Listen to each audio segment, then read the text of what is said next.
In today's video, I'm going to teach you how to set up workflows in HubSpot, a skill that can really streamline your processes and boost your productivity.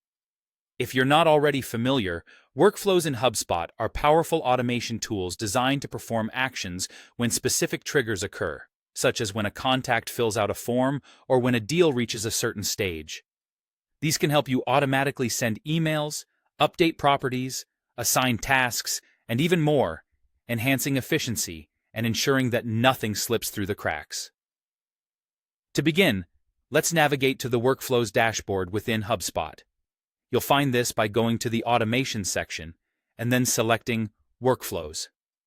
Once you're on the dashboard, you'll want to start a new workflow. Look for the option that says Create Workflow and click on it. At this point, you'll be presented with a choice. Either start from scratch or use one of HubSpot's convenient templates. These templates come pre-configured with common setups, like welcome emails or deal follow-ups, and can be a real time saver if you're looking to implement standard processes quickly. Next, you'll need to select your workflow type. The choice here will typically be between different object types, such as contact, deal, company, or ticket. This selection helps determine the actions and triggers available to you, so choose the one that best aligns with your automation goals. Now, it's time to set enrollment triggers. These triggers define what initiates the automation.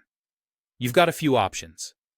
There are filter-based triggers, which activate when a property value changes. Event-based triggers might fire when someone submits a form or schedules a meeting. You can also use scheduled triggers for workflows that run on a regular basis, think daily or hourly runs. Another option is utilizing webhooks for external integrations, if you're looking to connect with other systems or services. Once your triggers are in place, you'll add actions to your workflow. Click the plus icon to define what the workflow will do. This may include sending an email, creating a task, updating a contact property, or branching with if-then logic to handle different conditions. Moving on to the settings, it's crucial to optimize your workflow. Consider re-enrollment settings, which allow records to pass through the workflow again if they meet the criteria later on. Define unenrollment criteria to remove records at appropriate times, and use suppression lists to exclude certain records to refine your automation. Before launching, take advantage of HubSpot's test feature. This lets you simulate enrollment to ensure everything works as expected. You can even receive emails as they'd appear to contacts without actually sending them, giving you peace of mind before going live.